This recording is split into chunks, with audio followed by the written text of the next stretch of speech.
स्वागत है आपका अपना YouTube चैनल VS स्टडी में। दोस्तों, आज हम लोग एक महत्वपूर्ण विषय पे चर्चा करने वाले हैं और आज का विषय होगा चीन ताइवान के विवाद का मुख्य कारण। क्या है चीन ताइवान के विवाद का मुख्य कारण? तो दोस्तों, हमारे वीडियो के साथ बने रहें, हम पूरी जानकारी इस वीडियो में आपको देंगे।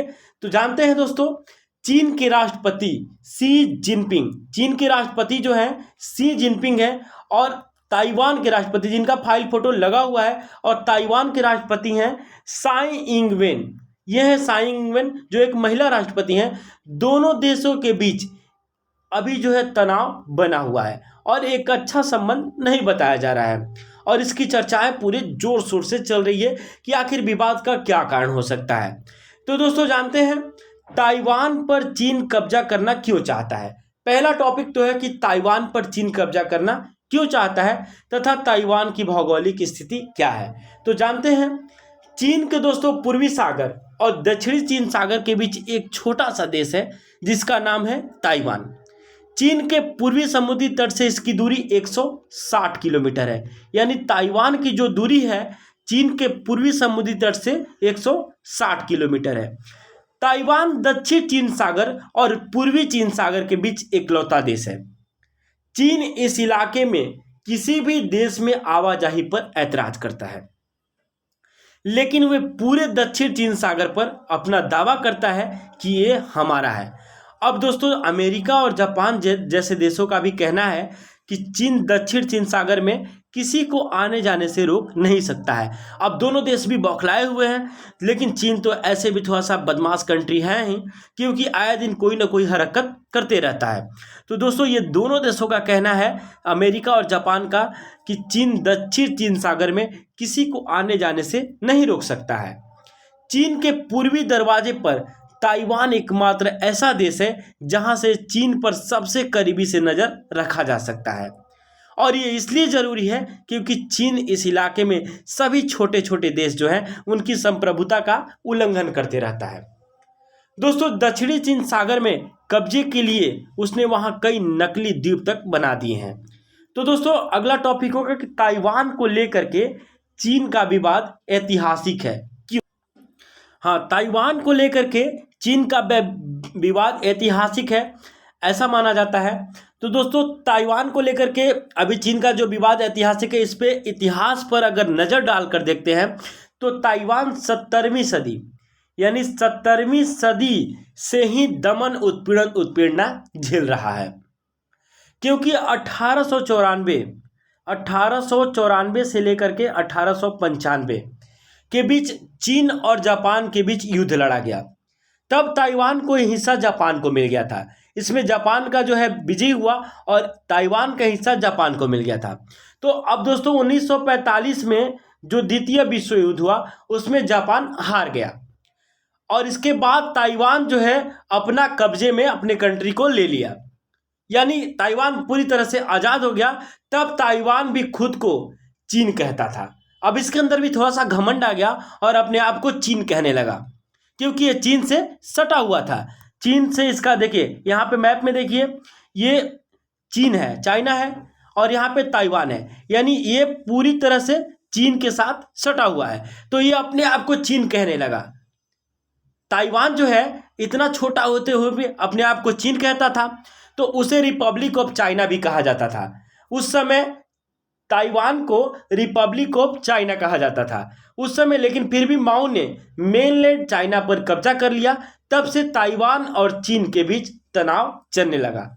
अब माओ जो है मेनलैंड चाइना पे कब्जा कर लिया और ये दोनों देशों के बीच तनाव चलने लगा। ताइवान डेमोक्रेटिक कंट्री बन गई, ताइवान जो है एक डेमोक्रेटिक कंट्री बन गई, और चीन जो है एक कम्युनिस्ट शासन में रहने लगा। दोनों देशों के अब सैन्य शक्ति के बारे में चर्चा करते हैं कि दोनों देशों का सैन्य शक्ति क्या है। तो दोस्तों, अगर सैन्य शक्ति की बात करें तो चाइना और ताइवान की जो आर्म फोर्स है उसमें टोटल एक्टिव फोर्सेस की संख्या है 20,35,000, जहां ताइवान की बात करते हैं तो 1,69,000। अब सोचिए कितना डिफरेंस है दोनों के बीच। और कब्जा कर विवाद को लेकर के कांड तो हो ही सकता है, क्योंकि चीन तो ऐसे भी बदमाश कंट्री है, तो वो चाहता है कि हम जितने भी हमारे आसपास के छोटे देश हैं उन पे मैं कब्जा कर लूं। तो अब देखिए यहाँ पे आर्म फोर्स की बात करते हैं तो टोटल एक्टिव फोर्स है 20,35,000 है। तो यहाँ पे 1,69,000 क्या गिनती हो सकती है। अगर ग्राउंड फोर्सेस की बात करें तो 9,65,000 और यहाँ की संख्या है 94,000। नेवी की वहाँ की जनसंख्या बात करते हैं तो 2,60,000 चाइना की, ताइवान की है 40,000। एयरफोर्स की बात करते हैं तो 3,95,000 और यहाँ पे केवल 35,000। अब रिजर्व की बात करते हैं तो 5,10,000 और यहाँ पे ये संख्या ज़्यादा है, 16,57,000 है। और यहाँ टोटल टैंक्स जो है, चाइना में टोटल टैंक्स 5400 है, जहाँ पे ताइवान में 685 है। अब एयरक्राफ्ट की बात करें तो 3,227 प्लस है, जहाँ पे ताइवान में 504 प्लस है। सबमरीन्स की बात करें तो 59 है और यहाँ पे ताइवान में 4 है। नेवल शिप्स की बात करें तो 86 है चाइना में और ताइवान में 26 है। आर्टिलरी की बात करें तो 9,834 प्लस है चाइना में और ताइवान में 2,093 है। तो दोस्तों इस लिहाज से अब कहाँ से ठहर पाएगा ताइवान चीन के सामने। और चीन का तो काम ही है किसी देश को सताना, उस पर कब्जा करना, और जो उसके पड़ोसी देश है वो ऐसा चापलूसी करते रहता है। तो दोस्तों ताइवान इस लिहाज से चीन के सामने ठहरता ही नहीं है। अगर आमने सामने का टकराव हुआ, लेकिन ताइवान की सारी उम्मीदें जो है दोस्तों अमेरिका पे टिकी हुई है कि वो उसका मदद करेगा। दोस्तों ताइवान को अमेरिका से लगातार आश्वासन भी मिल रहा है कि अगर ऐसा हुआ तो अमेरिका ताइवान को बचाने के लिए जरूर आएगा। और ताइवान इसी उम्मीद में चीन के साथ लगातार संघर्ष करता रहा है दोस्तों। लेकिन एक बात तो स्पष्ट है कि ताइवान को समझनी होगी कि अमेरिका ने कभी किसी देश के साथ नहीं दिया है। अभी उसका जीता जागता उदाहरण आपको अफगानिस्तान में देखने को मिल गया होगा।